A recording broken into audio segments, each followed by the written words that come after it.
Now, allow me, Deputy President, and all members who are here today, all political parties, members of civil society, and all of us who are gathered here this morning on a very important business for our country. That DP, we hope that as a nation, we will indeed emerge here with a consensus on a framework that governs coalitions. Honorable members, my sense is that we are forced by circumstances to sit in this forum and discuss what is best for South Africa. We are a nation that has been striving to ensure there's unity in our country since 1994 to date, and now the most important is for us to ensure that we maintain the unity and cohesion, social cohesion of our people in South Africa. So we have a responsibility as these political parties, Deputy President, and civil society to continue to build our nation as South Africans. So, fellow South Africans, here is not a two-day session for politicking. It is a two-day session for us to find one another.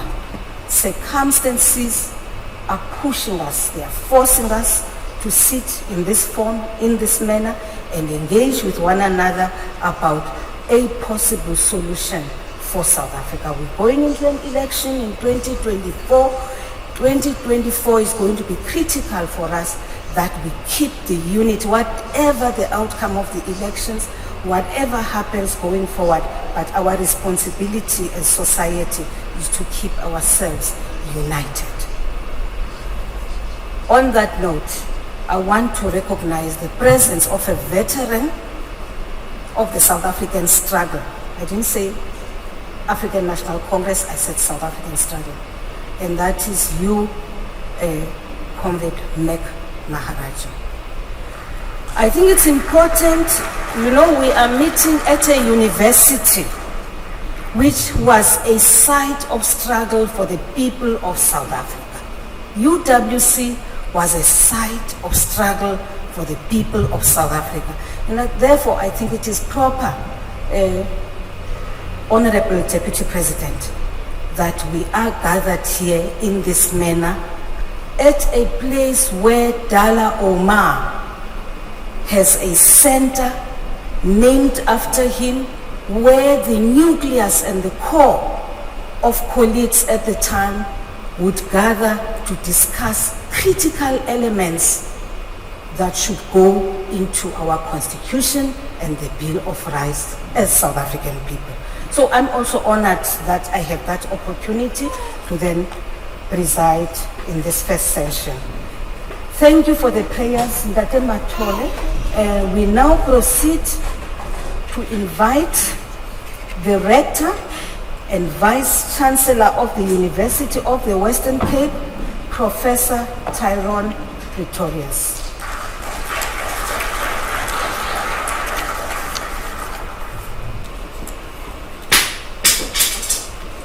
Thank you, Speaker. I have been asked to just explain the evacuation procedure. In the case of an emergency, there are 3 exits at the back, there are 2 exits in the middle, and there are 2 exits in the front. I know I sound like an air hostess. There will be no floor level lights to guide you to the exit. Instead, security will assist in pointing you to your nearest exits. You may take all your possessions with you. Honorable Deputy President Paul Mashatile, leaders of the various political parties, ministers in attendance, the Speaker of the National Assembly, the Chairman of the National Council of Provinces, former President Kgalema Motlanthe. This is your second time here, Kgalema. MECs, mayors, members of the diplomatic corps, members of political parties, members of the press, my colleagues, students, and all other guests. It is such an honor for me and for the University of the Western Cape to host this national dialogue. I believe that the choice of UWC as the host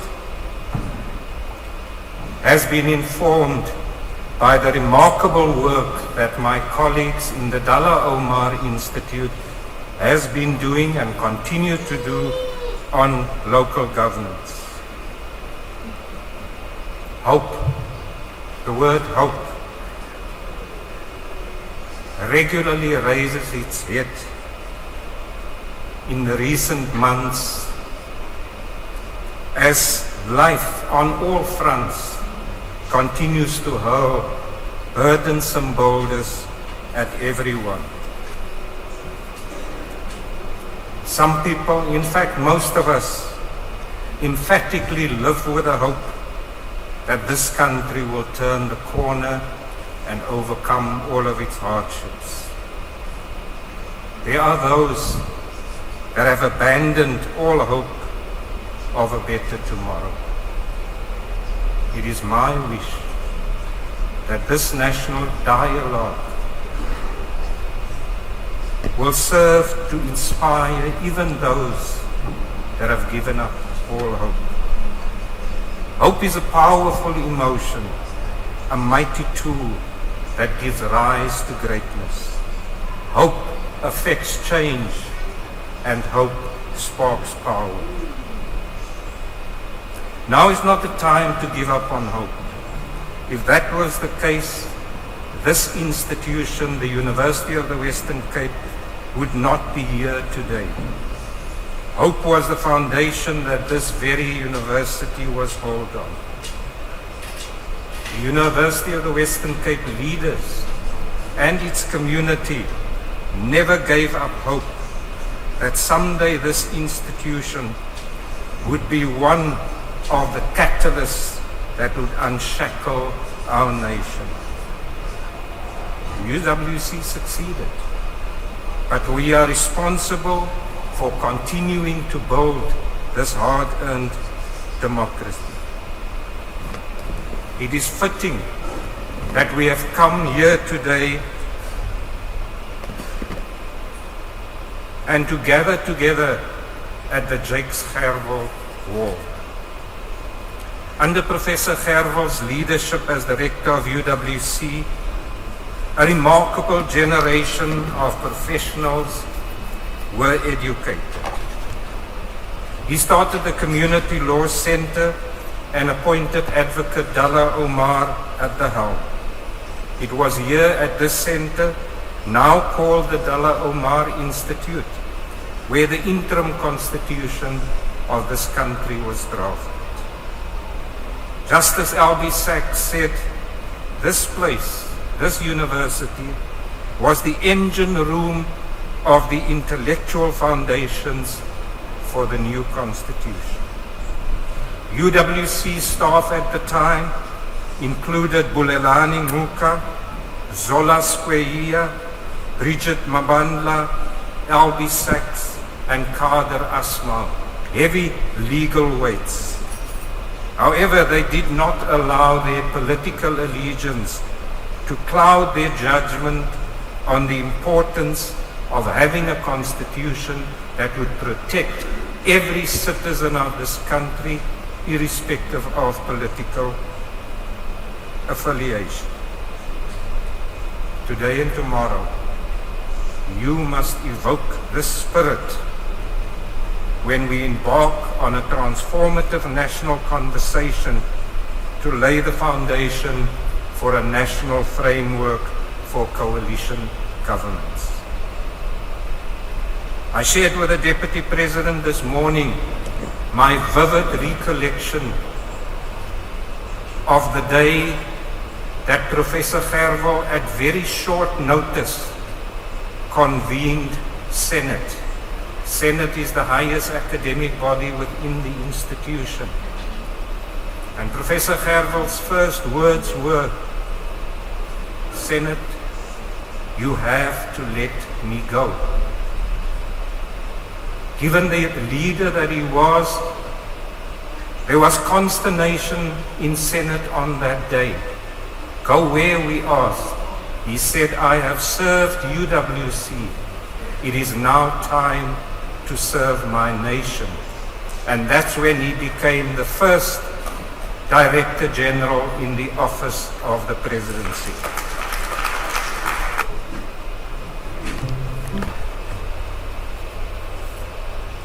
The Abdullah Omar Institute's history of thought leadership in local government spans more than 3 decades.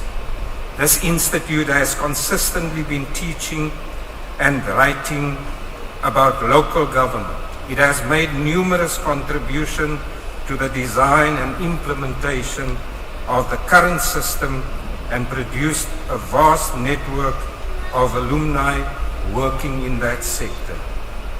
This institute, we offer to this national dialogue. It is one of the institutes that can assist in finding answers to the challenges we face with coalition governments. We must firstly acknowledge the complexity of the problem. And we must understand that there are no straightforward solutions. It is, however, very clear that we should elevate discussions about party and political interests. We should elevate discussions above party and political interests. South Africa is a diverse nation. Our societies are complex. Providing a platform for all is therefore paramount. Every voice counts. Ladies and gentlemen, this might seem like an impossible task, focusing on coalitions. But we have a slogan at this institution, one that we live by. UWC is a place to grow from hope to action through knowledge. I hope together with the presidency, you will all join UWC on a journey for a better future. UWC played a pivotal role in establishing this democracy throughout the 80s and the 90s. Today we are proud to play a minor role as we look to revitalizing and strengthening our democracy. I wish all of you role players well as you embark on this historical national dialogue. Thank you. Thank you.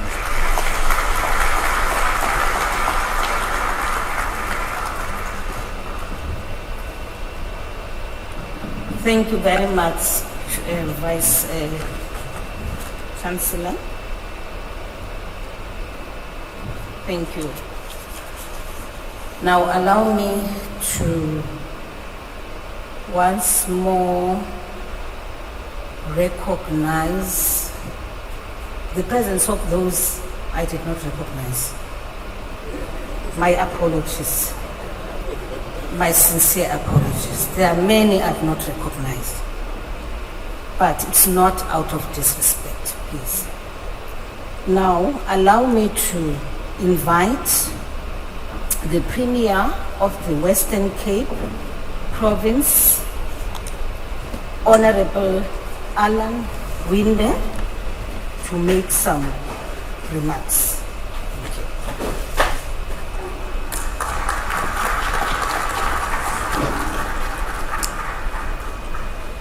Thank you very much, Speaker, Program Director, Deputy President, Ministers, party leaders, delegates that are gathered from civil society, from our international partners that I see here today, past President, past head of or lead as Public Protector in our country. Real leaders are gathered here on this platform today. My job is to welcome you to this beautiful and wonderful world-class university that the Prof has just told us about. Welcome to this beautiful province called the Western Cape and this amazing country of ours, South Africa. Molweni, Wamkile, Goeiemorgen, baie welkom, good morning, and a very warm welcome to every one of you. I want to say that in welcoming us here today, I have one or two words that I want to leave with each and every one of you. The first being responsibility. And I'll say a few more words about that responsibility. The second is the urgency of now. Urgency. Or perhaps, Prof, as you said, hope to action. So urgency of action. Because this platform reminds me of those leaders gathered before us who produced this document, our Constitution.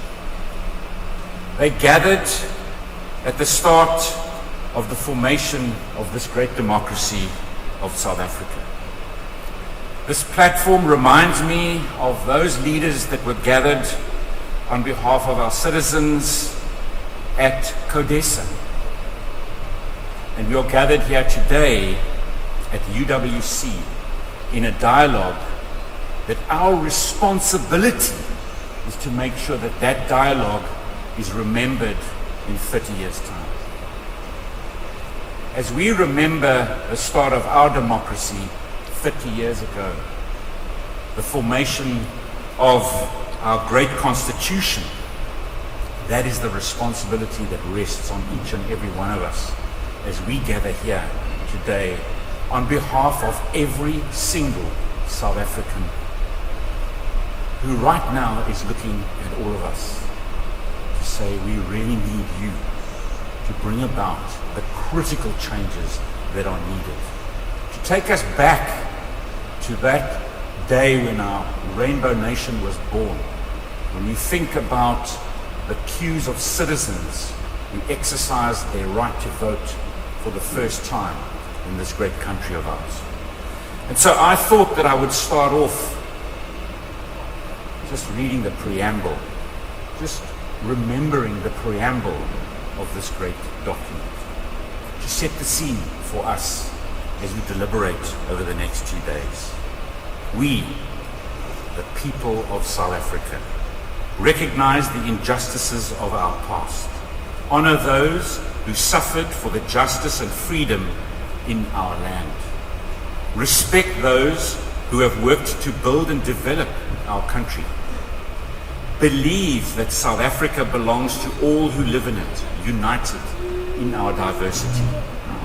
We, again I say we, therefore, through our freely elected representatives, adopt this Constitution as the supreme law of the Republic, so as to heal the divisions of the past and establish a society based on democratic values, social justice, and fundamental human rights. Lay the foundations for a democratic and open society in which government is based on the will of the people and every citizen is equally protected by the law. Improve the equality of life of all citizens and free the potential of each person, and build a united and democratic South Africa able to take its rightful place as a sovereign state in the family of nations. May God protect our people. Nkosi Sikelel' Africa. This document is what we need to base our deliberations on. The dreams of those South Africans when our Rainbow Nation was born.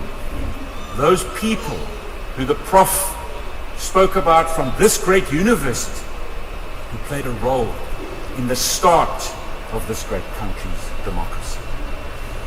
And as our religious leaders stood up here today, and I thought about what they were saying, about the pain that some of our citizens feel on a daily basis, about how many people in our country have not felt the change or seen the difference.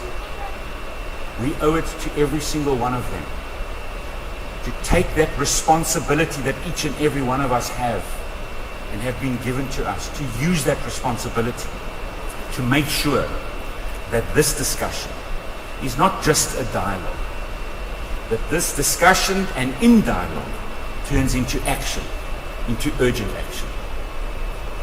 I serve the citizens of this province, and I know that so often our citizens come off second best when in the political sphere we play musical chairs. We find politicians who are thinking about office space, cars, and support instead of those very citizens who they were elected to serve. I can see it in the audit outcomes. I can see it in the way the funding is spent through budgets.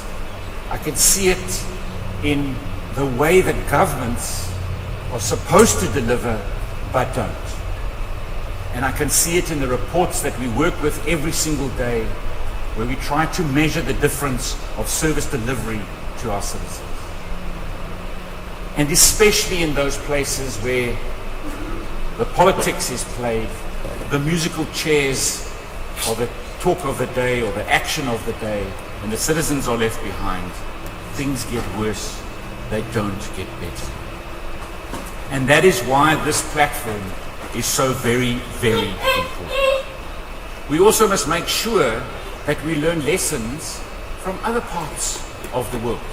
And that's why it is really great to see our international colleagues, from ambassadors to consul generals, who are here. And I know that we are going to refer to things like minimum thresholds. We're going to refer to frameworks. And unfortunately, we must make sure that, or we must definitely make sure that we don't end up with saying, let's make sure that I am recognized as a person here in the position that I hold, as opposed to why I'm here on behalf of the citizens. So that when we form those minimum thresholds, they're not on behalf of my political party, but they're on behalf of the citizens of this country. That when we form those thresholds and those frameworks and those mechanisms that are going to guide us, just as the Constitution guides us in things that we do and decisions that we make, that when we form those frameworks at this platform over the next 2 days, that we do it with a citizen in mind every single time. That we do it with forward thinking. So the lessons we've learned as a country in the last 30 years, the lessons that other countries have learned, that we've researched and looked at, and with that mind of saying, what are we deciding on today to make sure that in 30 years' time, someone is standing here or at some space in our country talking about 30 years ago, and us, we, that are gathered here on behalf of we the people, discussing a framework for coalitions, a framework for the future of government. But I want to leave one other message. And this message is something that I've thought about a lot in the last while. That it was reminded, or I was reminded by our past president, Kgalema Motlanthe, and said it's not only about the politics, it's also got to be about the administration.